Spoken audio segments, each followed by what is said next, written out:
ஓம் விக்னேஸ்வரா போற்றி, ஓம் நவகர்ணர்களை போற்றி. மகர ராசினியர்களுக்கு வணக்கம். மகர ராசினியர்களுக்கு பட்ட கஷ்டமெல்லாம் பஞ்சா பறக்க போகுது. என்ன சார் எப்படி சொல்கிறீங்க? அதுக்கு எதுவும் வழி இருக்கா? இருக்குது. இப்போ கோச்சாரத்தில் செவ்வாய் நல்ல நிலைமையில் இருக்கிறாரு. ராசிக்கு 6ஆம் இடத்துல இருக்கிறாரு. அடுத்து 7ஆம் இடத்துக்கு வருவார். ஸோ இன்னும் கிட்டத்தட்ட ஒரு 3 மாத காலத்துக்கு நல்லாயிருக்கும்.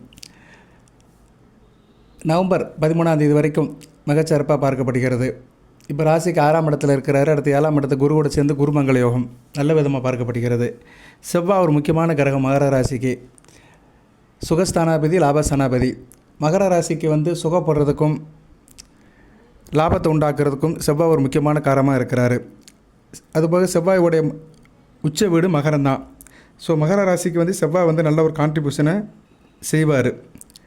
அந்த செவ்வாய் இப்போ 5ஆம் இடத்துலேருந்து 6ஆம் இடத்துக்கு வந்திருக்கிறாரு. 5ஆம் இடத்துல இருந்தனால பிள்ளை விஷயத்தில் சில சிரமங்கள் இருந்திருக்கும், செலவுகள் இருந்திருக்கும். கடந்த ஒரு 1.5 மாதமாக இனிமேல் எல்லாமே சரி கட்டப்படும். செவ்வாய் 6ஆம் இடத்துக்கு வந்துட்டார். உபசன ஸ்தானத்தில் இருக்கிறாரு. 6ஆம் இடத்துல செவ்வாய் இருக்கிறது நல்ல அமைப்பு தான். கையில் காசு பணம் இருக்கும். அதான் சொன்னேன், பட்ட கஷ்டம் பஞ்சா பறக்க போகுது. ஒரு மனிதனுக்கு காசு புழக்கம் இருந்துச்சுன்னா அவங்க எந்த ஒரு பிரச்சனை வந்தாலும் ஈஸியாக ஹேண்டில் பண்ணுவாங்க, ஃபேஸ் பண்ணுவாங்க. பணம் பாதாள வரைக்கும் பாயும், பணம் பத்தும் செய்யும். புத்திசாலி கிடச்சிட்டா அவங்க அதை 11ஆகவும் செய்வாங்க.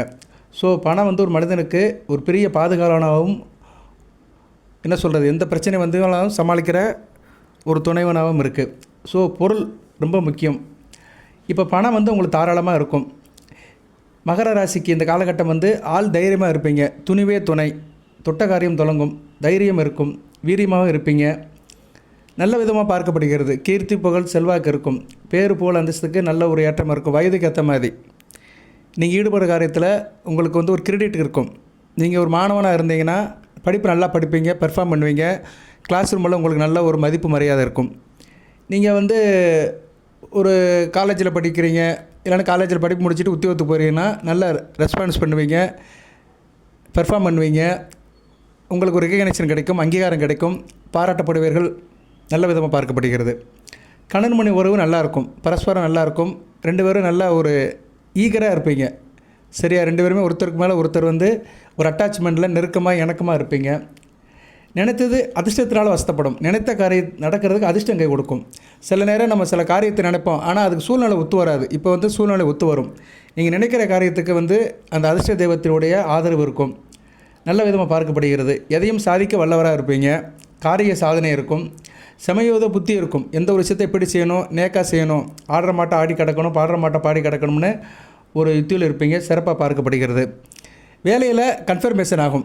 அரசு வேலையாக இருந்தாலும் சரி, தனியார் வேலையாக இருந்தாலும் சரி, கன்ஃபர்மேஷனுக்காக காத்துட்ருக்கவங்களுக்கு இந்த காலகட்டம் நல்லா இருக்கும். இதெல்லாம் யாருக்கு சார் முடியும் அப்படின்னா, செவ்வாய் நல்ல நிலைமையில் இருக்கணும் ஜனன ஜாதகத்தில். அதையும் சொல்லிடுறேன். உடனே ஒருத்தர் போடுவார், நான் வேலையில் ரொம்ப நாளாக டெம்பரவரியாக இருக்கேன், எனக்கு இன்னும் கன்ஃபர்மேஷன் ஆகலை அப்படிம்பார். ஆகும்.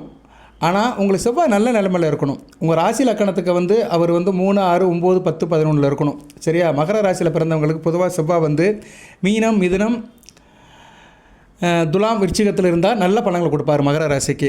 அதுபோல் லக்கணத்துக்கும் நல்ல பலன்களை கொடுப்பார். சில குறிப்பிட்ட லக்கணத்துக்கு நல்ல பலன்களை கொடுப்பார். மகர ராசிலேயே மேச லக்கணம், விருச்சிக லக்கணம், கடக லக்கணம், சிம்ம லக்கணம், தனுசு லக்கணம், மீன லக்கணம், இந்த லக்கணத்தில் பிறந்தவங்களுக்கெல்லாம் அளப்பரிய பலன்களை கொடுப்பார். யார்?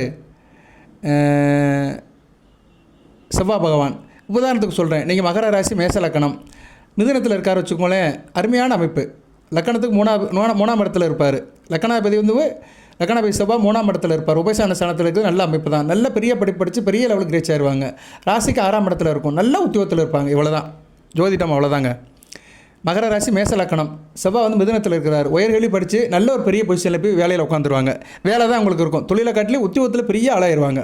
கவர்மெண்ட்டில் பெரிய உத்தியோகத்துக்கு போய் கணக்கு சம்மந்தப்பட்ட வேலை, சிஸ்டம் சம்மந்தப்பட்ட வேலை, இதில் பெரிய ஆளாயிருவாங்க. சரியா? இவ்வளோ தான். ராசி லக்கணத்துக்கு அவர் உபசன ஸ்தானத்தில் இருக்கிறார். செவ்வாய் நிலைப்பாட்டில் இருந்தார் வச்சுக்கோங்களேன், மிகச்சிறப்பாக இருக்கும். இந்த நிலைப்பாட்டில் இருக்கணும். அது மேச லக்கணத்துக்கு லக்கணாபதியாக வருவார். மிகச்சிறப்பாக இருக்கும். சரியா நேர்களே? இது ஒரு உதாரணத்துக்கு சொல்கிறேன். இது மாதிரி நீங்கள் மற்ற லக்கணத்துக்கு எடுத்துக்கணும். இப்போ நீங்கள் சிம்ம லக்கணத்தில் பிறந்திருக்கீங்க. ஒரு சஷ்டாச அமைப்பு தான். சிம்ம லக்கணத்தில் பிறந்தாருன்னா துலாமில் செவ்வாய் இருக்கணும். ராசிக்கு 10ஆம் இடத்துல இருப்பார். லக்கணத்துக்கு 3ஆம் இடத்துல இருப்பார். அருமையாக இருக்கும். இவங்க காதல் வசப்படுவாங்க. சரியா? காதலிச்சு திருமணம் பண்ணிக்கிறாங்க. தொழில் நல்லாயிருக்கும். தொழிலில் ரொம்ப ஒரு உத்தியோகமாக இருப்பாங்க. தொழிலில் பட்டையை கலட்டுவாங்க. சரியா? தொழில் மிகச்சிறப்பாக இருக்கும். ராசிக்கு 10ஆம் இடத்துல இருக்கிறனால திக்பலப்பட்டு அரசாங்க வேலையை கொடுப்பாரு. லக்கணத்துக்கு 3ஆம் இடத்துல இருக்கிறனால நல்ல ஒரு ஃபோர்ஸான வேலையை கொடுப்பாரு. சரியா? ஆனால் காதலிச்சு கல்யாணம் பண்ணுவாங்க. நல்லாயிருக்கும். இப்படி தான் அமைப்பில் செவ்வாய் வரணுங்க. செவ்வாய் இந்த அமைப்பில் வந்தான்னு வச்சுக்கோங்களேன், இந்த நேரம் வந்து நல்லா வாரி வழங்குவார். செவ்வாய் ஒரு இயற்கை பாவகரகமாக இருந்தாலுமே மங்களகாரகன். ஒரு மனிதனுக்கு வந்து ஒரு மங்களகரமான காரியத்தை செய்கிறதுக்கு செவ்வாயோட அனுக்கிரம் வேணும். தோஷத்தை வந்து உண்டாக்குறவர் செவ்வாய் தான் ஜனன ஜாதகத்தில். அதை தான் செவ்வாய் தோஷங்கிறது பெருசும்பாங்க. அந்த செவ்வாய் வந்து உங்கள் ராசி லக்கணத்துக்கு 2, 4, 7, 8, 12 இருக்கக்கூடாது. மற்ற 3, 6, 9, 10, 11 இருந்தாலும் நல்ல பலன்களை கொடுப்பாரு. 9ஆம் இடத்துல இருந்தாருன்னா தாப்பன் வழியை கொஞ்சம் கெடுப்பார், தாப்பனை கெடுப்பார். ஆனால் ஜாதகனை காப்பாற்றி விட்டுருவார். அதன் அடிப்படையில் தான் நான் ப்ரிடிக்ஷன் கொடுக்குறேன். போதி ஜோதிடத்தில் என்றைக்குமே அடிப்படை வாய்ப்பாடு கரெக்டாக இருக்கும், பேசிக் இன்ஃபர்மேஷன் கரெக்டாக இருக்கும். அடிச்சுவடப்படி தான் பலன்கள் வரும். ராசி பலன்கள் சொல்கிறது ஒரு பக்கம் இருந்தாலுமே அந்த ராசி பலன்கள் உங்கள் ஜனன ஜாதகத்தில் எப்படி மேட்ச் ஆகுங்கிறத சொல்லணும். அதுதான் விஷயம். சரியா? இப்போ செவ்வாய் 6ஆம் இடத்துல இருக்கிறாரு. ஆனால் உங்கள் ஜனன ஜாதகத்தில் நான் குறிப்பிட்ட சொன்ன லக்கணத்தில் பிறந்து இந்த அமைப்பில் இருந்தாருன்னா நல்ல பலன்களை கொடுப்பாரு. அவங்களுக்கு சிறப்பாக இருக்கும். என்ன பலன்களை சார் கொடுப்பாரு? செவ்வாய் வந்து யார்? அவருடைய காரகத்துவம் என்ன? சகோதர காரகன். அண்ணன் தம்பி வழியில் நல்லாயிருக்கும், உறவு முறையில் நல்லாயிருக்கும். உங்கள் உறவுகளை போய் பார்ப்பீங்க, பேசுவீங்க. உறவுகள் விஷயத்தில் நல்லா சந்தோஷம் இருக்கும். உடன்பிறந்த சகோதர விஷயத்தில் அதுபோல் எல்லாத்துக்கிட்டையும் நல்ல ஒரு சகோதர விஷயமாக பேசுவீங்க. எல்லாத்துக்கிட்டே ஒரு என்ன சொல்கிறது, இணக்கமாக இருப்பீங்க. ஒரு அசோசியேட்டில் இருப்பீங்க. சுறுசுறுப்பாக இருப்பீங்க. சோம்பேறித்தனம் இருக்கார், படாபட்டாக இருப்பீங்க. தொட்ட காரியத்தை மலமலன்னு முடிப்பீங்க. ஒரு உத்தியோகம் இருக்கும், காரிய அனுகூலம் இருக்கும், தைரியம் இருக்கும். அனைத்தும் கொடுப்பார் செவ்வாய். ஒரு மனிதனை வந்து கரெக்டாக செய்ய வைக்கிறது செவ்வாய் தான். செவ்வாய் வந்து ஒரு செயல் வீரன். செவ்வாய் வந்து ஜனன ஜாதகத்தை வந்துட்டாருன்னா அவங்க வந்து சோம்பேறியாக இருக்க மாட்டாங்க, சுறுசுறுப்பாக இருப்பாங்க. சரியா? தேவைக்கு மட்டும்தான் தூங்குவாங்க வழியே, மற்ற நேரம் ஃபுல்லாக யோசனையில் தான் இருப்பாங்க, காரியத்தில் கண்ணாக இருப்பாங்க. அப்பேற்பட்ட செவ்வாய் வந்து அங்கார பகவானுடைய அம்சம், முருகனுடைய அருள் பெற்றவர். அந்த முருகப்பெருமானுடைய திருவுருவமாக இருக்கிறாரு. நல்ல விதமாக பார்க்கப்படுகிறது. சரியா நேர்களே? அடுத்து என்ன சார் பலன்கள் அப்படி பார்த்தோம்னா, பூர்வீக சொத்துக்கள் கிடைக்கிறதுக்கு இந்த காலகட்டம் நல்லாயிருக்கும். சரியா? பூர்வீக சொத்துக்கள் கிடைக்கும், சொத்து விருத்தி இருக்கும். நீங்கள் ஒரு தொழில் பண்ணுறீங்கன்னா வேலை பார்க்குற ஆளுகள் நேர்மையாக இருப்பாங்க. நீங்கள் ஒரு தொழில் வியாபாரம் பண்ணுறீங்க, உங்களுக்கு கீழே தொழிலாளர்கள் பணியாளர் வேலை பார்க்குறாங்கன்னா உங்கள் மேலே விசுவாசமாக இருப்பாங்க, நேர்மையாக இருப்பாங்க. அவங்களால நல்ல ஒரு பெனிஃபிட் கிடைக்கும். சரியா நேர்களே? நீங்கள் அரசாங்க வேலை பார்க்குறீங்கன்னா அதிகாரிகள் நல்லா சப்போர்ட் பண்ணுவாங்க. நீங்களும் அவங்கள்ட்ட நட்பாக இருப்பீங்க. நல்ல விதமாக பார்க்கப்படுகிறது. போட்டி பந்தய ஆட்டில் நல்ல லாபம் இருக்கும். உடனே சில பேர் கட்டுருவாங்க, எனக்கு லாட்ரி யோகம் இருக்கான்னு. அதுக்கு வந்து ஜனன ஜாதகத்தை பார்த்தா தான் சொல்ல முடியும். பட் வாட் எவர் மேபி 6ஆம் இடத்துல இருக்க செவ்வாய் வந்து ஒரு அதிர்ஷ்டத்தை கொடுப்பாரு. போட்டியில் ஒரு வெற்றியை கொடுப்பாரு, பந்தயத்தில் ஒரு வெற்றியை கொடுப்பாரு. வெற்றி வாய்ப்பு சூடுவீர்கள். தேக பலம் நல்லாயிருக்கும், உடல் நல்லாயிருக்கும். சரியா? உடலை நல்லா வச்சுக்கிருவீங்க. உடல் உபாதைகள்லாம் இருக்காது. நாள்பட்ட கம்ப்ளைண்ட்டில் இருக்கிறவங்களாம் இந்த காலகட்டத்தில் எந்திரிச்சு உட்காந்துக்கிருவீங்க. ஸோ தேக பலம், உடல் பலம் நல்லாயிருக்கும். பிணிகள் வராது. சரியா? உடலில் வந்து எந்த பிணிகளும் வராது. அதே நேரத்தில் வந்தாலும் போகாது. உடல் நலத்தை கொஞ்சம் கவனமாக இருந்துக்கணும். உடல் உஷ்ணமாகாமல் பார்த்துக்கணும், கவனமாக பார்த்துக்கணும். யூனிஃபார்ம் சர்வீஸில் வேலை பார்க்குறவங்களும் மிகச்சிறப்பாக இருக்கும். சரியா? காவல் பணி, நேவி, ஆர்மி, மிலிட்ரி இது மாதிரி வேலையில் இருக்க நல்லாயிருக்கும். ஸ்போர்ட்ஸில் இருக்கிறவங்களுக்கு நல்லாயிருக்கும். டீ ஷாப், காஃபி ஷாப், நெருப்பு சம்மந்தப்பட்டவங்க, ஃபயர் சர்வீஸ், கொதிகலன்கள், நீராவி, ஆயில், இன்ஜின் இதில் சம்மந்தப்பட்டவங்க மிக சிறப்பாக இருக்கும். இன்ஜினியரிங் டிபார்ட்மெண்ட் நல்லாயிருக்கும். பர்டிகுலராக சிவில் இன்ஜினியர் வேலை பார்க்குறவங்களும் சிறப்பாக இருக்கும். கட்டட கலையில் இருக்கிறவங்க, கன்சல்டிங் இன்ஜினியர், ஆர்கிடெக்ட், கன்ஸ்ட்ரக்ஷன் ஃபீல்டில் இருக்கிறவங்களுக்கு மிகச்சிறப்பாக இருக்கும். அரசியல்வாதிகளுக்கு மிகச்சிறப்பாக இருக்கும். அரசியல்வாதிகளுக்கு அதிகாரம் முக்கிய ஒரு ஆளுமையான ஒரு அமைப்பு இருக்கும். வெற்றி வாய்ப்பு சூடுவீர்கள் மிக நல்லாயிருக்கும்.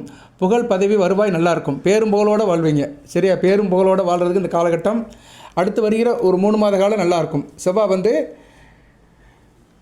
மிதுனத்திலையும் அடுத்து கடகத்திலையும் வர்றது வந்து மிகச்சிறப்பாக பார்க்கப்படுகிறது. வேறு என்ன சார் இருக்குது அப்படின்னா, செவ்வாய் வந்து இப்போ வந்து திருவாதிரை, புனர்பூசம் இந்த நட்சத்திர சாரத்தில் தான் வராரு. இப்போ மிருகசீரிஷ நட்சத்திரத்தில் இருக்கிறாரு. அடுத்தடுத்து திருவாதிரை நட்சத்திரம், புனர்பூச நட்சத்திரத்துக்கு வருவார். மிகச்சிறப்பாக இருக்கும். செப்டம்பர் 2ஆம் தேதி புனர்பூச நட்சத்திரத்துக்கு வந்துடுவார். ஸோ அன்னையிலேருந்து நல்லாயிருக்கும். குருமங்கள் யோகம் இருக்கும். மிகச்சிறப்பாக இருக்கும். மகர ராசிக்கு செவ்வாய் பெரும் மாற்றத்தை கொடுப்பார். முயற்சியை வந்து திருவினையாக்குவார். நீண்ட நாளாக எதிர்பார்த்திருந்த சில காரியங்கள் முடியும். குடும்பத்தில் சில நல்ல நிகழ்ச்சிகள் நடக்கும். நல்ல செய்திகள் கிடைக்கும். இந்த காலகட்டம் மிகச்சிறப்பாக இருக்குது. ஆவணி மாதத்துக்கு மேலே மிகச்சிறப்பாக இருக்கும். அதுபோக செவ்வாய் சுக்கிரனுக்கும் சனிக்கும் கேந்திரமாக இருக்கிறார். சுக்கிரன் இப்போ ராசிக்கு 9ஆம் இடத்துல இருக்கிறாரு. அவர் நீச சுக்கிரனாக இருந்தாலுமே வீடு கொடுத்த புதன் வந்து குருவோடு சேர்ந்து இருக்கிறதுனால சுக்கிரன் ஓரளவு வலுவாக தான் இருக்கிறாரு. சனி பகவானை பார்க்குறாரு. சரியா? 7ஆம் முறையால் சனி பகவானை பார்க்குறது நல்ல அமைப்பு தான். வக்கர சனியை பார்க்குறதுனால அதிர்ஷ்டலட்சுமி யோகம் இருக்கும். அதுபோக செவ்வாய்க்கு கேந்திரமாக இருக்கிறனால அந்த பிருகுமங்கல யோகமும் கிடைக்கும். ஸோ அஷ்டலட்சுமி யோகமும் பிருகுமங்கல யோகமும் உங்களுக்கு ஒன்றா சேர்ந்து கிடைக்கும். உங்கள் ராசிக்கு 1, 2, 4, 11, 5, 10 இந்த கிரகங்கள் கேந்திரமாக இருக்கிறது நல்ல அமைப்புங்க. இது நல்ல அமைப்புங்க. இதைத்தான் நான் திருப்பி சொல்கிறேன். ராசிக்கு 1, 2 சனி பகவான், அடுத்து 5, 10 சுக்கிரன், 4, 11 செவ்வாய். இவங்க தங்களுக்குள்ளே கேந்திரமாக இருக்கிறாங்க. சனி பகவான் மீனத்தில் இருக்கிறாரு, செவ்வாய் மிதுனத்தில் இருக்கிறாரு, சுக்கிரன் கன்னியில் இருக்கிறாரு. கேந்திரம் தங்களுக்குள்ள ஒரு 90 டிகிரியில் இருக்கிறது வந்து நல்ல விதமாக பார்க்கப்படுகிறது. 1, 2 நீங்கள் நல்லா இருப்பீங்க. உங்களால் எந்த பிரச்சனையும் இருக்காது. உங்கள் பேச்சுவார்த்தை, பழக்க வழக்கம் நல்லாயிருக்கும். குடும்பத்தில் பணப்பழக்கம் இருக்கும். குடும்பத்துக்கு வேண்டியவராக இருப்பீங்க. குடும்பத்தில் வந்து எல்லாத்தையும் அனுசரித்து போவீங்க. பிள்ளைகள் விஷயத்தில் நல்ல ஒரு ஏற்றம் இருக்கும். பிள்ளைகளால் பெருமைப்படுவீங்க. பிள்ளைகளோட படிப்பு, திருமண, வேலைவாய்ப்பு நல்லாயிருக்கும். பூர்வ புண்ணிய சொத்துக்கள் கிடைக்கும். குறிப்பாக அப்பா வழி சொத்துக்கள், மனை கிடைக்கும். இடம், மனை சம்மந்தப்பட்ட காரியங்கள் நல்லாயிருக்கும். ஏன்னா சுக்கிரன் மனைக்கு சொந்தக்காரன், செவ்வாய் வந்து வீட்டுக்கு இடத்துக்கு சொந்தக்காரன். மனைனா வீடு, இடம்னா காலி இடம், பூமின்னு அர்த்தம். செவ்வாய் ஒரு பூமிகாரகன், அவரோட பேர் பூமிகாரகன் தான். ஸோ அந்த பூமி, வீடு மனை சம்மந்தப்பட்ட காரியங்கள் நல்லபடியாக இருக்கும். அடுத்து வந்து தொழில் நல்லாயிருக்கும். தொழிலில் வந்து ரொம்ப சிறப்பாக இருப்பீங்க. தொழில் வியாபாரம் மிக சிறப்பாக இருக்கும். தொழிலில் பட்ட கஷ்டமெல்லாம் இப்போ பஞ்சா பறந்துடும். நல்ல ஒரு முன்னேற்றம் இருக்கும். சரியா நேர்களே, உங்கள் தொழில் ஸ்தானத்துக்கு 9ஆம் இடத்துல செவ்வாய் இருக்கிறதுனால அருமையான அமைப்பு. தொழிலில் வந்து நல்ல ஒரு வேகமாக இருப்பீங்க. தொழிலில் வந்து எந்த அளவுக்கு எஃபெக்ட் போடுறீங்களோ அந்த அளவுக்கு தொழிலில் வந்து உங்களுக்கு நல்ல லாபம் கிடைக்கும். அடுத்து வந்து 4ஆம் இடத்துக்கு 11 கூடியவர், 4-11 கூடியவர், நல்ல விதமாக தான் படுக்கவர், சுகப்படுவீர்கள். சரியா நேர்களே, தாயாரோட அன்பு இருக்கும். தாய்வழி உறவுகள் நல்லாயிருக்கும். வண்டி வாகனம், டிராவல், டிரான்ஸ்போர்ட் நல்லாயிருக்கும். விவசாயம் பண்ணுறவங்க மிகச்சிறப்பாக இருக்கும். செவ்வாய் ஒரு பூமிகாரகன், சனி பகவான் விவசாயத்துக்குள்ள கிரகம். சுக்கிரனுக்கு கேந்திரமாக இருக்கிறனால விவசாயத்துக்கு வேண்டிய தண்ணியெல்லாம் இப்போ கிடைக்கும். சரியா, விவசாயத்துக்கு வேண்டிய தண்ணி போதுமான அளவு கிடைக்கும். ஸோ விவசாயம் பண்ணுறவங்க, தோட்டக்கலை பண்ணுறவங்க, பயிர் பச்சை வச்சுக்கிறவங்களுக்கு அடுத்து வருகின்ற நாட்கள் நல்லா இருக்குங்க. சரியா நேர்களே, இந்த காம்பினேஷன் நல்லாயிருக்கு. செவ்வாய், சனி, சுக்கிரன் 3 கிரகங்களுமே மகர ராசி வேண்டிய கிரகங்கள். சுப ஆதிபத்தியத்துக்குள்ள கிரகங்கள். 1ஆம் இடம் ராசி, மனம், உடல். 2ஆம் இடம் தனம், குடும்பம், வாக்கு, பணம் சம்மந்தப்பட்டது. 5ஆம் இடம் அதிர்ஷ்டம். 10ஆம் இடம் தொழில். 4ஆம் இடம் சுகம். 11ஆம் இடம் லாபம். ஸோ தொழிலில் வந்து சுகப்பட்டு அதிர்ஷ்டத்தால் லாபம் வரும். அதனால் குடும்பத்தில் ஒரு சந்தோஷம் இருக்கும். சரியா நிறைய தொழிலில் நல்ல லாபம் இருக்கும். பெனிஃபிட் பல வகையில் வரும். நல்ல விதமாக பார்க்கப்படுகிறது. ராசிக்கு 11 கூடியவன் 11 8ஆம் இடத்துல இருக்கனால இதுலேயும் சில பேருக்கு தூரதேச அமைப்பு இருக்கும். வெளிநாடு, வெளி மாநிலம், இல்லைன்னா தூரதேசத்தில் இந்த தொழில் பண்ணுறவங்களுக்கு நல்லாயிருக்கும். சரியா நேர்களே, அதெல்லாம் செவ்வாய் சிறப்பாக செய்வார். நல்ல விதமாக தான் பார்க்கப்படுகிறது. ஸோ செவ்வாய் வந்து இந்த காலகட்டத்தில் வந்து உங்களுக்கு பதவி உயர்வு, கூடுதல் பொறுப்புகளை கொடுப்பாரு. தொழில் செய்து வருவதற்கு புதிய வாய்ப்புகள் வரும். தொழில் நல்லா இன்வெஸ்ட்மெண்ட் பண்ணலாம். நல்ல விதமாக பார்க்கப்படுகிறது. நான் ஏற்கனவே சொன்ன மாதிரி வெளிநாடு சம்மந்தப்பட்ட காரியங்கள், வெளிநாடு வேலைக்கு போகிறவங்க, காத்திருக்கிறவங்களுக்கு நல்ல தகவல் கிடைக்கும். முக்கிய நபர்கள் அறிமுகம் கிடைக்கும். வெரி இம்பார்ட்டன்ட் பர்சன் அப்படிங்கிறோம்ல, விஐபியோட அறிமுகம் கிடைக்கும். அது வந்து எதிர்கால வளர்ச்சிக்கு உங்களுக்கு வந்து பக்கத்துணையாக, உறுதுணையாக இருக்கும். அதனால் இந்த காலகட்டத்தில் நல்லா பயன்படுத்திக்கோங்க. வருமானமும் அதிகமாக இருக்கும். வருமானம் வர்றதுக்கான சிக்கல்லாம் சரியாயிரும். சில விஷயத்தில் வந்து சிக்கல்கள் இருக்கும். அதனால் நமக்கு வர வேண்டிய வரும்படி கம்மியாக இருக்கும். இனிமேல் அந்த சிக்கல்லாம் சார்ட் அவுட் ஆயிரும். தேவையற்ற தகராறுலேருந்து வெளியே வந்துடுவீங்க. தேவையில்லாத பிரச்சனைகள், தகராறுலேருந்து வெளியே வந்துடுவீங்க. அதில் ஒரு நிவாரணம் கிடைக்கும். தொழிலில் வந்து உங்கள் செல்வாக்கும் மதிப்பும் மரியாதையும் கூடும். சரியா நேர்களே, நல்லா பிஸ்னஸ் பண்ணுவீங்க. உங்களை பார்த்து மற்றவங்க பொறாமப்படுவாங்க. அந்த அளவுக்கு உங்கள் பிஸ்னஸ் வந்து கூடும். நீங்கள் சார்ந்த பிஸ்னஸ், அதுவும் செவ்வாய் சம்மந்தப்பட்ட பிஸ்னஸ் மிக சிறப்பாக இருக்கும். அடுத்து சுக்கிரனும் ராசிக்கு 10ஆம் இடத்துக்கு வந்துடுவார். அருமையான ஆய்வு. 10, 11ஆம் இடத்துக்கு வர்றது மிக சிறப்பு தான். ஸோ சுக்கிரனுடைய நிலைப்பாடு நல்லா இருக்குது. ராசிக்கு ராஜயோகாதிபதி 5, 10 கூடியவன். அடுத்து 9ஆம் இடம், 10ஆம் இடம். அடுத்து 12ஆம் இடத்துக்கு வந்தாலுமே குரு பார்வைக்கு வருவார் அக்டோபர் 31க்கு மேலே. ஸோ இதெல்லாம் கூட்டி கழித்து பார்த்தோம்னா மகர ராசிக்கு வந்து ஒரு மகத்தான ஒரு காலமாக பார்க்கப்படுகிறது. எப்போதைக்கு மகர ராசிக்கு சனி பகவானும் செவ்வாயும் சுக்கிரனும் நல்ல நிலைமைக்கு வராங்களோ மிக நல்லாயிருக்கும். புதன் ராசியை பார்க்குறாரு. புதன் வந்து குரு கூட சேர்ந்து ராசியை பார்க்குறாரு. வருகிற 18ஆம் தேதிக்கு மேலே, 18/8/2026க்கு மேலே புதனும் குருவும் சேர்ந்து தனிப்பட்ட முறையில் ராசியை பார்க்குறது அருமையாக இருக்குங்க. குரு புதன் சேர்ந்து அந்த யோகம் அருமையான அமைப்பு. குரு தேவகுரு பிரகஸ்பதி. புதன் கிடைச்சாலும் பொண்ணு கிடைக்காது. குருனா பொண்ணு, புதன் வந்து பொண்ணுக்கு மேலே. அதனால் என்ன சொல்லியிருக்காங்க, பொண்ணு கிடைச்சாலும் புதன் கிடைக்காதுன்னு இருக்காங்க. ஸோ அந்த குருவும் புதனும் வருகிற 18ஆம் தேதிக்கு மேலே, ஆவணி மாதத்துக்கு மேலே ராசியை பார்க்கறதுனால ஆவணி மாதம் மிகச்சிறப்பாக இருக்குங்க. அருமையாக இருக்கும். உங்களுக்கு ராசியை பார்க்குறாங்க, மிக அற்புதமாக இருக்கும். சூரியன் 8ஆம் இடத்துக்கு போயிடுவார். கேது கூட சேர்ந்து கிரகணம் ஆவார். வருகிற ஆகஸ்ட் 26ஆம் தேதி உங்கள் ராசிக்கு 2ஆம் இடத்துல கிரகணம் நடக்கும். ராகு கிரகஸ்த சந்திர கிரகணம். அதுக்கு நான் தனியாக வீடியோ போடுறேன். ஆகஸ்ட் 28ஆம் தேதி நடக்கும். 28, 26 நடக்கும். அது கரெக்டாக சொல்கிறேன் நான். இருப்பினும் அந்த கிரகணம் நடக்கும். ஆவினி அவிட்டத்தை ஒட்டி நடக்கும். சரியா, ஆவினி அவிட்டம் வருது பார்த்தீங்களா, அந்த நாளை ஒட்டி நடக்கும். ஆவினி அவிட்டம் என்றைக்கு சார் வருது, அதை பார்த்துடலாம். இன்னும் நாள் இருக்குது. இன்னும் ஆவினி மாதமாக ஆரம்பிக்கலை, இன்னும் நாள் இருக்குது. சரியா, இருந்தாலும் இந்த வீடியோவில் ஒரு தகவலை சொல்லிடுறேன். நம்ம என்றைக்குமே ஒன்று சொன்னோம்னா அதை முடிக்கணும். போதி ஜோதிடத்தில் வீடியோ லென்த் அதிகமாகிறவங்களுக்கெல்லாம் இதுதான் காரணம். நான் உன்னை சொல்லிக்கிட்டு செஞ்சுக்கிட்டே இருப்பேன். சரியா, 26ஆம் தேதி தான் வரும் அது. சரி, நான் சொல்லி அப்புறம் பார்த்துக்கிறேன் நான். ஆமாம் சார், 26ஆம் தேதி தான் பௌர்ணமி. சரி, 26, 27 வருது. ஸோ 26ஆம் தேதி தான் கிரகணம். ரைட்டு, அவிட்ட நட்சத்திரம். சந்திர கிரகணம் உனக்கு ராசிக்கு 2ஆம் இடத்துல இருக்குது. 2ல் 8ல் நடக்கும். சொல்ல வந்த விஷயம் என்னன்னா, சூரியன் 8ஆம் இடத்துல இருக்கிறாரு. 8ஆம் இடத்துல கேது கூட சேர்ந்து இருக்கனால ஆவணி மாதம் ராசிக்கு 8 கூட 8ஆம் இடத்துல இருக்கனால அப்பா விஷயத்தில் கொஞ்சம் கவனமாக இருங்க. தூரதேச அமைப்பில் கவனமாக இருங்க. அரசாங்க வேலை பார்க்குறவங்க கொஞ்சம் கவனமாக இருக்கும். அரசாங்கத்து வேலையில் இருக்கிறவங்க, அரசு பணியில் இருக்கிறவங்க, அரசியல்வாதிகளாம் வருகிற ஆகஸ்ட் 18க்கு மேலே கொஞ்சம் கவனமாக இருக்கணும். ஏன்னா 8 கூட 8ஆம் இடத்துல கேது கூட சேர்ந்து இருக்கிறாரு. சுப தொடர்பு எதுவுமே இல்லை. சரியா நேர்களே, ரைட்டு. இருப்பினும் ராசிநாதன் வந்து வக்ர நிலையில் சுக்கிரன் பார்வையில் இருக்கனால எதையுமே தாங்கிடுவீங்க. சரியா நேர்களே, சுக்கிரன் வந்து இப்போதைக்கு ராசிக்கு 9ஆம் இடத்துலேருந்து ராசிநாதனை பார்க்குறது மிகச்சிறப்பாக இருக்குது. அடுத்தடுத்து தொடர்ந்து வீடியோ போடுறேன் பாருங்கள். இப்போதைக்கு செவ்வாய் நல்ல நிலைமையில் 6ஆம் இடத்துல இருக்கிறாரு. பட்ட கஷ்டமெல்லாம் பஞ்சா பறக்க போது ஆள் நல்லா இருக்க போகிறீங்க. ஜனன ஜாதகத்திலையும் இந்த கிரக அமைப்பை பார்த்துக்கோங்க. நான் குறிப்பிட்ட லக்கணத்துக்கு பலன்களை சொல்லிட்டேன் நான். சரியா, குறிப்பிட்ட லக்கணம் மேசம், விருச்சிகம், கடகம், சிம்மம், தனுசு, மீனம் இந்த லக்கணத்தில் பிறந்தவங்களுக்கு மிகச்சிறப்பாக இருக்கும். மகர லக்கணத்தில் பிறந்தவங்களுக்கு நல்லா இருக்கும். கும்ப லக்கணத்தில் பிறந்தவங்களுக்கு சுமாராக இருக்கும். சரியா, மிதுனம், கன்னி லக்கணத்தில் பிறந்தவங்களுக்கு அந்தளவு நல்லா இருக்காது. ரிஷபம், துலாம் லக்கணத்தில் பிறந்தவங்களுக்கு 150% நல்லா இருக்கும். சரியா, அதையும் சொல்லிடுறேன். ரிஷப லக்கணத்தில் பிறந்தவங்களுக்கு குடும்ப உறவு நல்லாயிருக்கும். குடும்பத்தில் கணவன் மனை உறவு, கூட்டு தொழில், பங்கு சந்தை இதெல்லாம் நல்ல விதமாக பார்க்கப்படுகிறது. இணக்கம் இருக்கும். தூரதேச அமைப்பிலையும் நல்லாயிருக்கும்.